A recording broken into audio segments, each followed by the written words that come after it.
Pada hari Kamis 24 November 2022 yang lalu, Komisi 3 DPR RI bersama dengan pemerintah telah menyetujui draft perubahan terakhir RKUHP untuk dilanjutkan ke tahapan berikutnya, yakni paripurna DPR RI.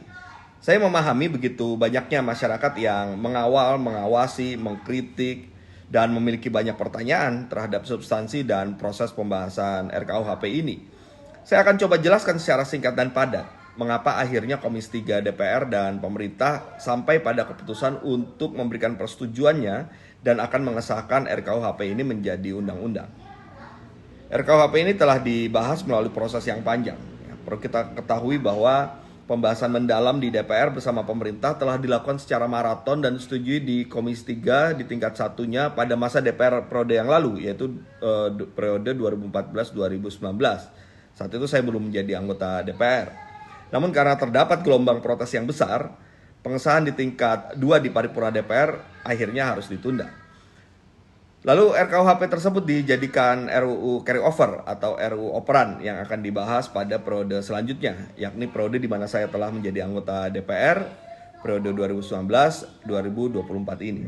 Jika kita bandingkan draft RKUHP 2019 yang saat itu mendapatkan banyak kritikan, sebenarnya sudah jauh berbeda dengan draft RKUHP yang disetujui pada tanggal 24 November 2022. Saya mengajak masyarakat yang ingin mengkritisi RKUHP ini untuk juga bisa menelusuri perubahan-perubahan di tiap draft dalam setiap prosesnya agar bisa lebih objektif. Sehingga apabila sudah ada pasal-pasal yang mengalami perubahan, dapat dikritisi berdasarkan perubahan terkini, tidak lagi merujuk pada norma yang lama yang sebenarnya sudah mengalami perubahan. Kembali kepada perjalanan RKUHP ini, setelah draft 2019 di carry over ke DPR periode 2019-2024, pada Prolegnas Prioritas 2021, RKUHP ini sebenarnya sempat dikeluarkan oleh pemerintah, kemudian masuk kembali ke dalam Prolegnas Prioritas 2022. Setelah melakukan sosialisasi ke berbagai daerah, selanjutnya pada bulan Mei 2022, pemerintah kemudian menyampaikan 14 isu krusial yang dihimpun berdasarkan hasil sosialisasi. 14 isu krusial ini kemudian diadopsi ke dalam draft sehingga terdapat draft baru, yakni draft RKUHP 6 Juli 2022 yang disampaikan pemerintah kepada Komisi 3. Atas masukan dari DPR dan instruksi dari Presiden, maka pemerintah melakukan sosialisasi kembali atas draft 6 Juli 2022 tersebut. Selang beberapa bulan kemudian, setelah melakukan sosialisasi, pada tanggal 3 Oktober 2022, pemerintah menyampaikan hasil sosialisasi dan respon atas beberapa masukan masyarakat. Pada rapat tersebut, saya mengusulkan agar masukan-masukan masyarakat tersebut diadopsi dalam draft update atau draft baru. Alhamdulillah usulan ini disetujui dan menjadi kesimpulan rapat Komisi 3 sehingga pemerintah dapat kembali menyempurnakan draft 6 Juli 2022 tersebut. Lalu pada tanggal 9 November 2022, pemerintah menyampaikan draft RKUHP terbaru. Cukup banyak masukan yang diadopsi meskipun dengan berbagai variannya, berupa penghapusan pasal, perubahan norma, perbaikan rumusan, ataupun penambahan penjelasan. Namun masih terdapat hal-hal fundamental yang selama ini menjadi sorotan masyarakat yang ternyata belum terakomodir. Saya dan teman-teman Komisi 3 dalam rapat tersebut memberikan masukan-masukan untuk memperbaiki draft, dan sebenarnya masukan-masukan yang kami sampaikan ini bersumber dari masukan dari masyarakat juga, dari kelompok masyarakat sipil yang memang selama ini disampaikan kepada kami. Selanjutnya setelah rapat sempat ditunda beberapa hari, lanjut kembali berdasarkan kajian dari tim perumus pemerintah, pada rapat pada tanggal 24 November 2022, pemerintah menyampaikan matriks tindak lanjut dari rapat tersebut berupa 23 poin yang berisi perubahan-perubahan terhadap pasal-pasal dengan berbagai variannya tadi. Tapi tetap ternyata masih menyisakan beberapa poin fundamental yang belum terakomodir lagi. Nah, pada kesempatan rapat tanggal 24 November itu kembali kita diskusikan, kembali kita bahas, kembali kita minta ada perubahan-perubahan terhadap pasal-pasal dalam RKUHP, dilanjutkan dengan lobby, dan kemudian tim pemerintah merumuskan masukan-masukan dari kita. Akhirnya setelah mengakomodir berbagai pendapat dari berbagai sisi, pemerintah dan DPR menyetujui rumusan hasil masukan terakhir tersebut dan menyetujui RKUHP untuk dilanjutkan pada tahapan berikutnya, yakni persetujuan tingkat 2 di paripurna DPR. Meskipun akomodasi terhadap masukan masyarakat tersebut tidak semuanya persis sama seperti yang diusulkan, Namun telah kita upayakan ya, agar rumusan KUHP tidak lagi sebagai pasal-pasal yang dikhawatirkan akan mengancam kebebasan dan demokrasi atau menjadi overkriminalisasi. Saya akan coba uraikan secara singkat apa saja yang berhasil kita rumuskan untuk dapat mengakomodir hal-hal yang menjadi perhatian dari masyarakat tersebut. Pertama soal living law atau hukum yang hidup dalam masyarakat, yang sejak awal sebenarnya saya mendorong agar pasal ini dihapuskan karena berpotensi melanggar asas hukum pidana yakni asas legalitas. Namun karena pihak pemerintah merasa pengakuan atas hukum yang hidup dalam masyarakat ini harus ada dalam RKUHP dan terdapat pendapat dari anggota-anggota lain yang berpandangan serupa, maka sebagai jalan tengah yang dilakukan adalah memberikan batasan, panduan, dan pedoman agar implementasi dari pasal ini tidak melanggar asas hukum dan tetap memberikan kepastian hukum. Kita lalu menambahkan klausul bahwa selain hukum yang hidup dalam masyarakat tersebut tetap harus tertulis dalam bentuk perda, namun agar tidak sembarangan setiap daerah membuat perda tersebut, maka perlu diatur pedoman penyusunannya dengan peraturan pemerintah sehingga dapat dikontrol secara nasional oleh pemerintah. Yang kedua mengenai hukuman mati. Pidana mati tidak lagi menjadi pidana pokok, melainkan pidana khusus yang bersifat alternatif. Karena itu, pidana mati yang dijatuhkan harus disertai masa percobaan 10 tahun untuk dapat memberikan kesempatan bagi terpidana mati untuk bertobat, sehingga kemudian ketika dia bertobat dapat diubah hukumannya menjadi seumur hidup atau 20 tahun. Nah, dalam rapat 24 November tersebut kata dapat dalam rumusan yang lama kita hapuskan agar bisa memberikan kepastian hukum. Yang ketiga, pasal-pasal yang dianggap mengancam demokrasi yang sebenarnya saya usulkan untuk dihapuskan, tetapi yang bisa dilakukan kita akhirnya melakukan moderasi dan pembatasan-pembatasan. Ada beberapa pasal yang dapat diklaster dalam kategori ini, seperti pasal yang terkait dengan isu makar, penghinaan terhadap kekuasaan umum, penghinaan terhadap lembaga negara, penyerangan kehormatan dan martabat presiden dan wakil presiden. Untuk makar misalnya, istilah makar yang selama ini seringkali disalahgunakan untuk membungkam pendapat politik berbeda, termasuk dengan tuduhan subversif, dalam draft terakhir 24 November 2022 ini, berdasarkan masukan yang saya sampaikan berulang kali, sekarang istilah makar telah diberikan artian yang tepat sesuai dengan makna orisinal makar, yaitu anslag dalam bahasa Belanda yang berarti serangan fisik.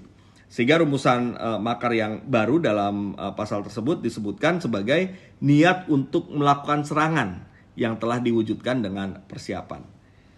Menurut saya ini merupakan suatu kemajuan yang luar biasa atas momok tuduhan makar yang selama ini seringkali ditujukan bagi kelompok oposisi ketika masa Orde Baru yang lalu. Selanjutnya, pasal mengenai penghinaan terhadap kekuasaan umum dan lembaga negara yang sebelumnya ada di pasal 347 dan 348 RKUHP. Pasal-pasal ini dihapuskan dan khusus untuk lembaga negara digabungkan dengan pasal 240 yang rumusannya juga diberikan dengan batasan yang sangat ketat.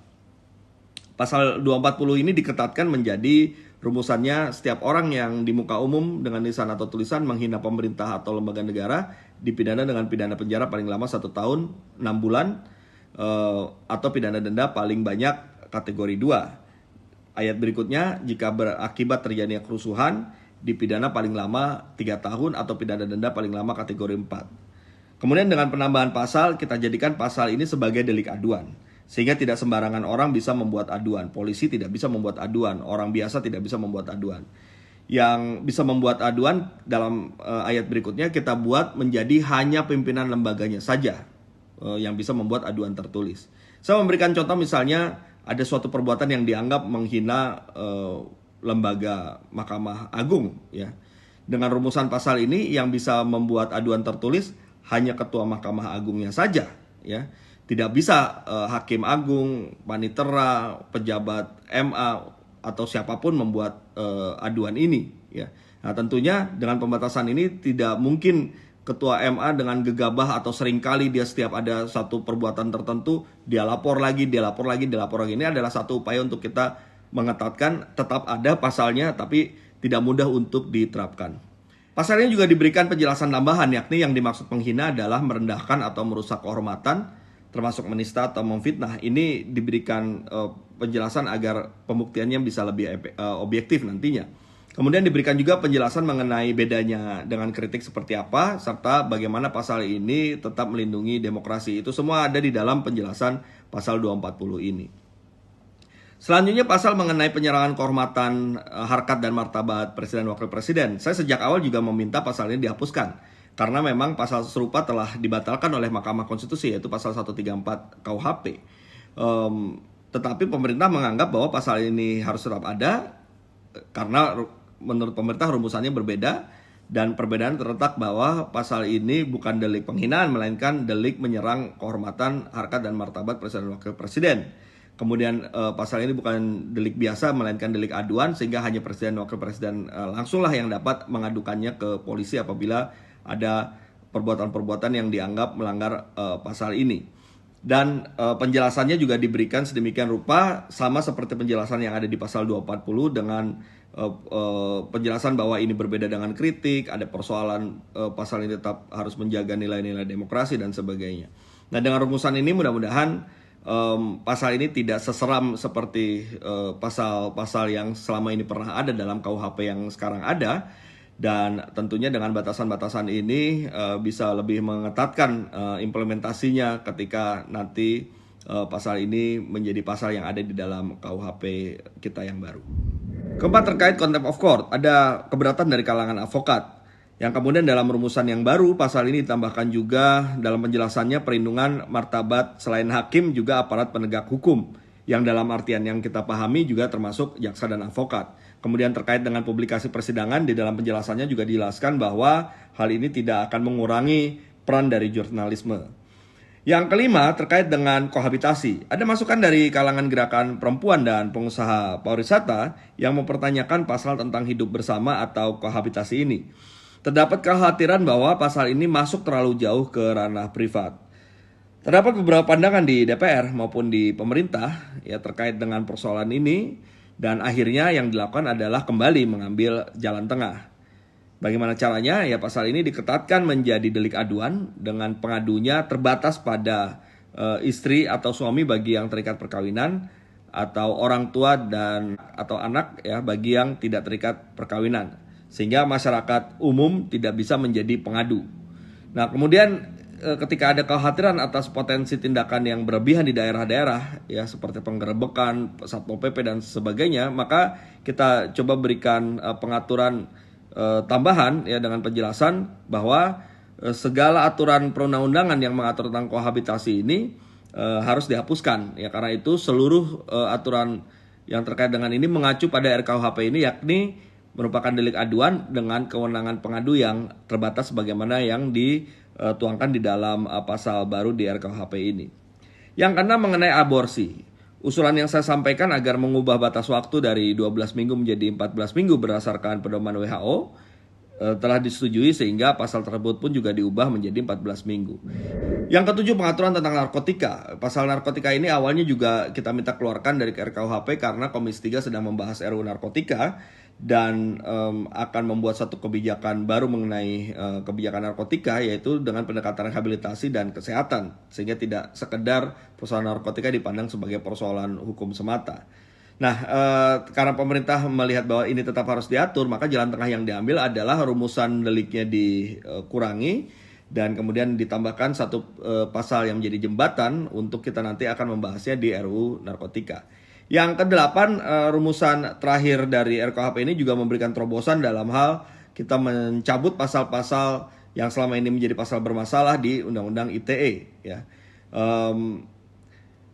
Pasal-pasal yang dicabut diantaranya 27 ayat 1, 27 ayat 3, 28 ayat 2, yang selama ini telah memakan korban terkait dengan Undang-Undang ITE. Memang catatannya adalah RKUHP ini akan berlaku 3 tahun setelah disahkan, sehingga butuh waktu yang cukup panjang untuk kemudian pencabutan pasal-pasal di dalam Undang-Undang ITE ini dapat berlaku. Tapi setidaknya kita sedang mencoba untuk menyelesaikan persoalan yang selama ini terhambat dalam upaya kita untuk melakukan revisi Undang-Undang ITE. Kita dahului dengan membuat pengaturan baru yang lebih ketat, yang mudah-mudahan tidak akan menambah lagi korban ketika nanti RKUHP ini sudah berlaku menjadi KUHP. Yang kesembilan, ada dua hal yang baru yang menarik di dalam RKUHP ini. Yang pertama adalah terkait dengan rekayasa kasus. Yang kedua terkait dengan pendekatan restoratif justice. untuk rekayasa kasus kita buatkan satu pasal khusus mengenai rekayasa kasus ini seperti membuat bukti palsu, ya, menghadirkan bukti palsu, menyuruh saksi untuk memberikan keterangan palsu atau merusak barang bukti yang kesemuanya bisa menghambat proses persidangan atau membuat persidangan menjadi sesat. Dan untuk aparat penegak hukum yang menjadi pelakunya, kita berikan tambahan pemberatan pidananya. Kemudian untuk restoratif justice kita juga berikan satu pedoman bagi kejaksaan ketika melakukan kewenangan menuntutnya. Meskipun juga nanti kita butuh juga aturan di undang-undang yang lain, tapi yang jelas RKUHP ini juga akan mengedepankan pendekatan restoratif justice sehingga korban pun juga akan dilibatkan ya ketika penegakan hukum ini berjalan sebagai satu bentuk pendekatan modern terhadap hukum pidana. Dari poin-poin yang saya sampaikan terkait dengan perubahan-perubahan apa yang terjadi dalam RKUHP ini menunjukkan bahwa ya inilah yang maksimal yang bisa kita lakukan untuk mencoba mengakomodir masukan-masukan yang disampaikan oleh masyarakat ya untuk memperbaiki RKUHP ini.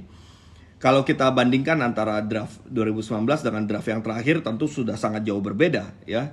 Sangat banyak perbaikan-perbaikan positif yang dilakukan. Bahkan di setiap tahapan perbaikan itu setiap perbaikannya itu menunjukkan hal-hal yang positif mulai dari draft 2019 menuju draft 6 Juli 2022 menuju draft 9 November 2022 sampai kemudian ada matriks 23 poin dari pemerintah yang juga sudah ada perbaikan dengan menampung dan mengakomodir masukan dari masyarakat sampai akhirnya di terakhir pun juga kita melakukan perbaikan-perbaikan di tanggal 24 November 2022 ya yang semuanya didasarkan pada masukan-masukan dari masyarakat ya. Meskipun tidak seluruhnya kemudian persis sama diadopsi di dalam rumusan itu, ada yang diadopsi sebagian, ada yang diadopsi seluruhnya, ada yang diadopsi sebagian, ada yang kemudian dimodifikasi, ada yang kemudian dicarikan jalan tengahnya. Tapi yang jelas semua berangkat dari masukan masyarakat untuk coba kita perbaiki dan sempurnakan RKUHP ini.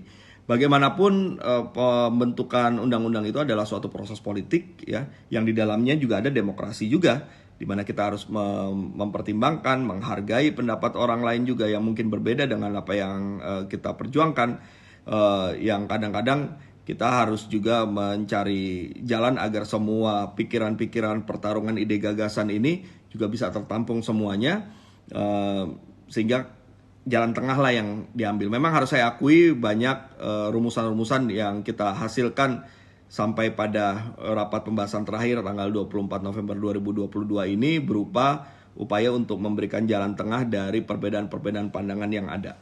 Tapi yang jelas dengan rumusan yang terakhir ini ya meskipun bentuknya adalah jalan tengah melalui pembatasan-pembatasan, melalui pengetatan-pengetatan, melalui perubahan, penghapusan, penggabungan dan sebagainya, itu adalah upaya kita yang hasilnya ya kita bisa jadikan sebagai hasil yang lebih baik ya, untuk menjaga agar RKUHP kita menjadi RKUHP yang tetap menjaga nilai-nilai demokrasi dan tidak menjadi overkriminalisasi. Saya berharap semua pihak bisa mempelajari RKUHP ini ya, untuk kemudian melihat semangat yang muncul dalam proses pembahasan yang telah kita lakukan secara bersama-sama ini.